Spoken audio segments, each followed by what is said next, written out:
And today I felt like I wanted to talk about God was showing me something, and it was about the spiritual disconnect that I think all humanity has.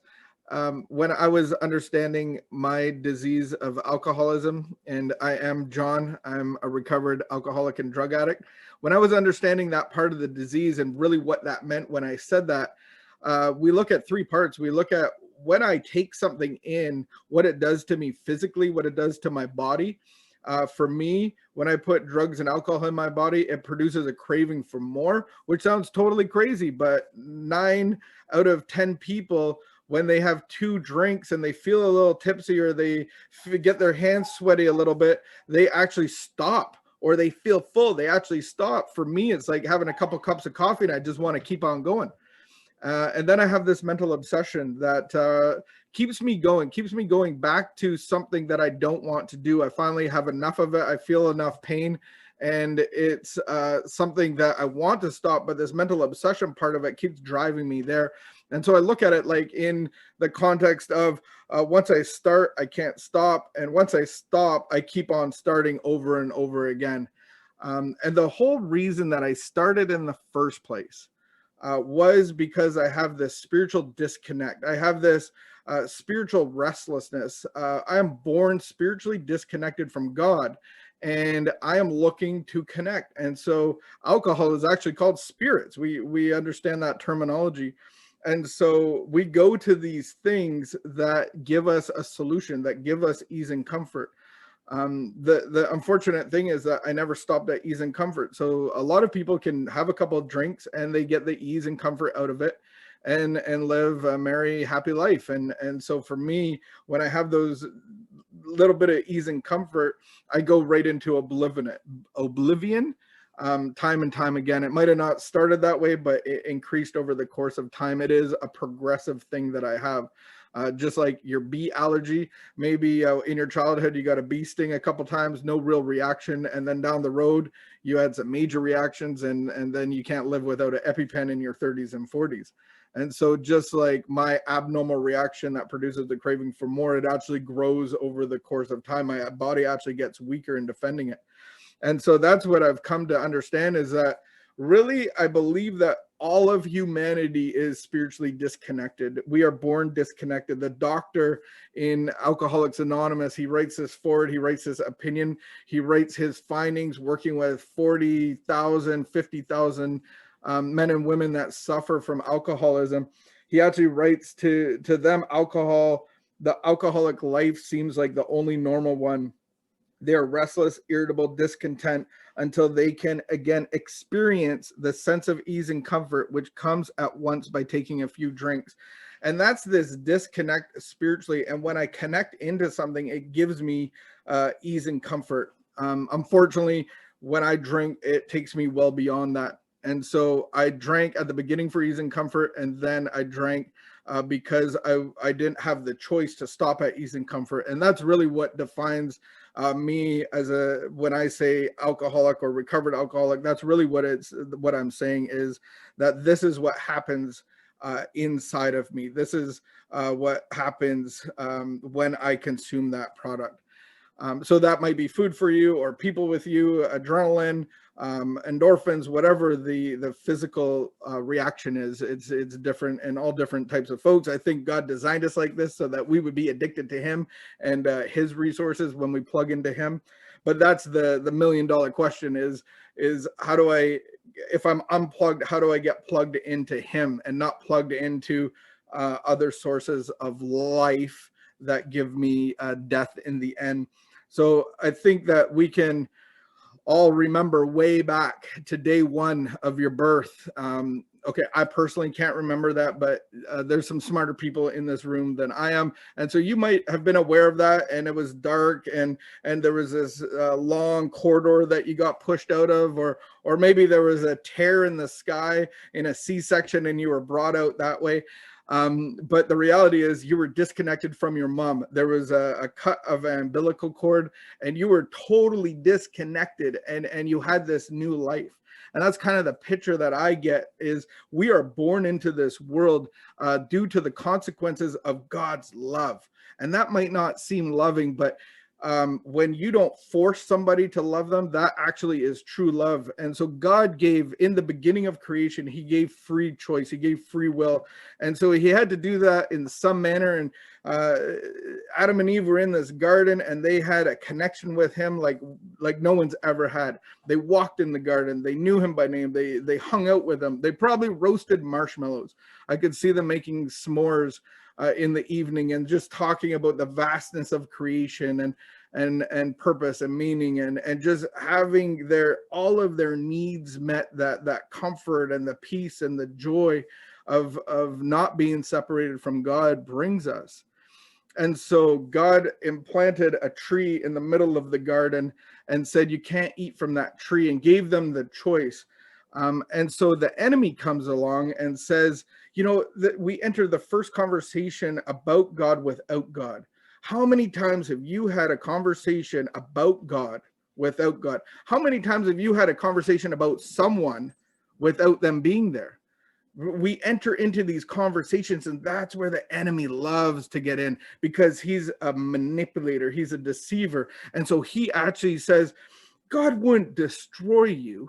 You're not, surely you won't die. God, you are his creation. I see you. You're at the fire pit eating s'mores, talking about creation and what's coming, and you just bask in his glory. Surely he wouldn't kill you. That's just crazy talk.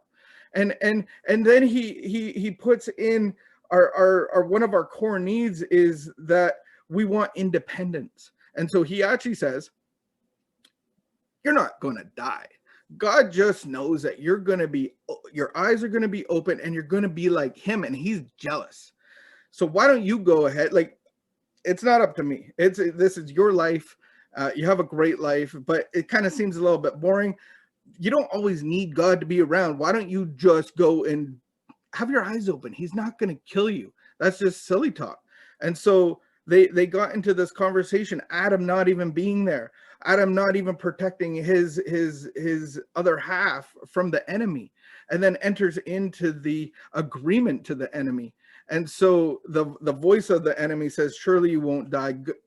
You could be just like God. And so you don't need God here all the time. And that's what we're born into. They have the bite of the apple, and immediately they are disconnected. They are separated from the power of God. They still believe in God, but now they're separated from his power. And so just because we have belief, it doesn't actually give us his power.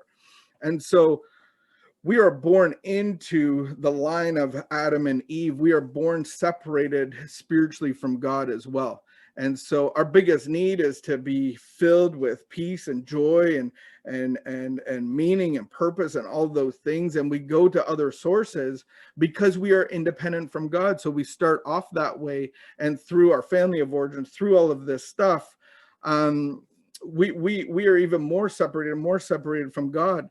And so many times we have to go right to rock bottom. And I think that's a loving parent. When I look at just a text in the big book, if I can find it, it says that we always knew about God. We always had this intuition about God.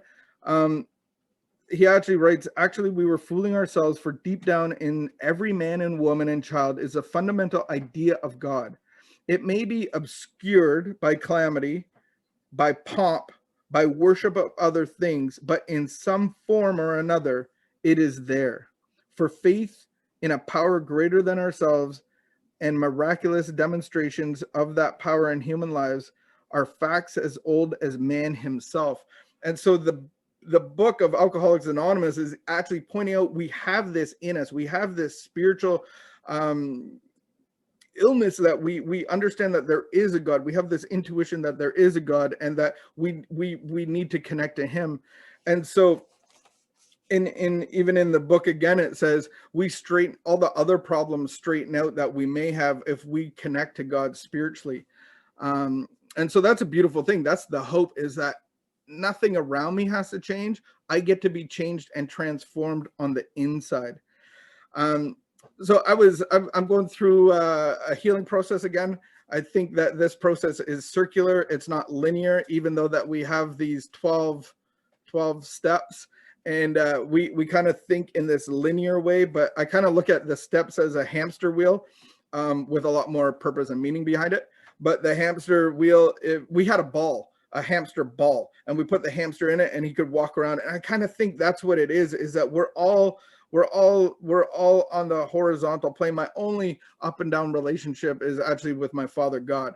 And so this whole process of recovery is circular.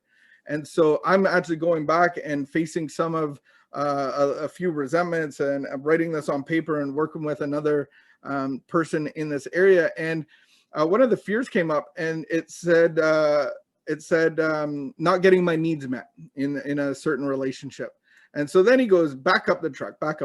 Okay, so your needs, what are your needs? And I said, well, like comfort and, peace and no conflict and all of this stuff, like these core needs. And he goes, well, that means you're not connected to God, because that's what God's job is. That's what God's job is, to bring you those things. And I was just like, oh, I got trapped into being like, my fear isn't causing the disconnection. The disconnection's actually causing fear. And I'm trying to get my needs met through other relationships in my life. And right then, God gave me this picture of being in a grocery store. And I've actually done this to my son, because little boys, and maybe little girls, but I don't have any little girls, so I don't really know that context. But little boys like adventure. And grocery stores are very adventurous. There's a lot of people, there's a lot of aisles, there's a lot of things on those shelves. Somebody with ADD just like could look at a shelf and look at all the things and get stuck there looking. But little boys like to go and look at different aisles and see other people, and maybe enter the mango section, because there's a whole sampling trays. I don't know if you know that, but when I was little, I thought those trays that were set out, like, where all the produce was, I thought you could taste it. I thought you could like sample stuff. I actually got caught doing that for my mom, and she made me go apologize to the store manager for eating blueberries. I remember crying and saying that I was sorry. It was like a cardinal sin that I didn't know. I thought it was like a sample, but it's not. And so a little boy can, get lost in the grocery store. And that's the picture that I had, is that I was grocery shopping with mom, and I went a few aisles over, and mom actually saw me the whole time and kept following me just to see how far I get. I go around the corner, and mom's there, because there is the enemy there. There is the wolf there. And the wolf is going to try to eat the young little boy and take advantage of and pounce on and destroy, because we are made in the image of God. And so mom was always there watching. Mom was always just around the corner peeking, just to see how far little Johnny Ruby would get. Like mom wasn't going like, oh, he'll be okay. There's lots of people that will mind him in the store. He probably won't go out the electric door. She's like, I got to get some mangoes. So I'm going to go in the mango section and go hang out. I'm going to find a rambutan and a papaya, some really odd fruits, like we live in Canada. So those things are treats. And she's not even thinking that. She is focused, not even on her grocery list and her needs. She's focused on where little Johnny Ruby's going. Okay, Johnny Ruby's going over by the yogurt, and Johnny Ruby's going by the cheese. And then she sees little Johnny, and little Johnny just realized that his needs are not being met. Where's mom? Where's my connection? I don't have my connection. I'm looking around. I see all these strange people. I'm starting to panic. I'm starting to react on my fear of being disconnected. I'm starting to cry. I'm too scared, so I'm not going to ask anybody, but I'm just starting to cry, and I'm just going to walk aimlessly. And mom is sitting there watching me around the corner. And then she comes around the corner and says, hey. And then I look over, and I just filled with such comfort and ease, and all my needs are met right there. And I realized that I was disconnected. I didn't know I was until I opened my eyes and figured it out, and none of my needs were being met. And then as soon as I saw mom, I was just filled with relief, with a sense of ease and comfort. All of my needs instantly were met. And that's what God wants to do with us. And so many times it might not seem like God's not there. You might be at the Ottawa mission. You might be in rock bottom. You might be contemplating suicide. You might be in some crack hotel, for the 4th or 5th day. And you're like, this life is hopeless. That my only way out is not to be here. And I know that I've been there, but I know that God was watching me the whole time. God was peering around the corner, and he wasn't in the mango section. He was watching where I was, realizing that I'm screaming and crying out, not even knowing what my need is. And then he shows up in the Ottawa mission when I'm like, I'm ready to abandon everything that I had. I don't want to go searching anymore. I just hold me. And if you see a little kid being comforted and they just realize that mom is right there, there's that time of like that bottom lip going, why would you leave me? And isn't that like our little hearts? We blame God for leaving us. I don't think we have the power to block ourselves from God. I don't think we have the power to actually leave God. And I don't think he ever does leave us, but he lets us go far enough into the produce session, taking little blueberries because we think they're there for us to do samples. And then we realize that we're all alone, that we're left. And instantly we know that our needs are not being met. The needs of security, the need of love, the need of comfort, the need of protection, the need of being defended. We're all of a sudden, we're scared of everything and everybody in the store. They're all against us. And then when we lock eyes, there's that moment of that flood of emotions coming back, that all of our needs are met. And I didn't even know what my needs really were. Like, I can't even, as a young child, I can't even describe them. I get flooded with them when it happens. And that's the love of a father. That's the love of a God of my understanding, that he met me down at the Ottawa mission when I was ready, when I had no other option. I was trying to take my life day in, day out for like 3 to 4 months. And I said to myself, I don't know, I can't live. So I need not to be here because I'm destroying the lives of the people that I love most. And it's better that I just don't be here, because the enemy had blocked me off so much and twisted my thinking. And I was so deep in my addiction that I thought the only way out to actually help my loved ones, I didn't even know getting sober was an option, but the only way out that I thought was to not be here anymore, to be destroyed, just not to wake up. But I kept waking up. And you can't tell me that God, like the mom in the aisle, was always keeping an eye on me, no matter where I was. He was always there watching and protecting me and making sure that the enemy didn't get too close enough, maybe a little nibble on the toe, but the enemy didn't take me out, because God's love was always there watching me. And so I don't think I do have the ability to block myself from God. I have a different understanding where maybe I can cloud the relationship due to my own actions. All of my troubles are of my own making. And so that's why this recovery process is so important to continue. I can't just get into service to other people. I can't just be focused on being a light. I have to get light. And so I always have to be going to the source of where light comes from. So many times I see people, and my heart is the same way. This independence is, I'm just helping people. I'm running a rehab center now. I am the doctor. I'm the great physician, and I'm doing all of this stuff. But the reality is that God has them in their aisles, wherever they are as well. And I just get to facilitate, hopefully, a relationship with God as well. And so that's a beautiful thing about being a child of God.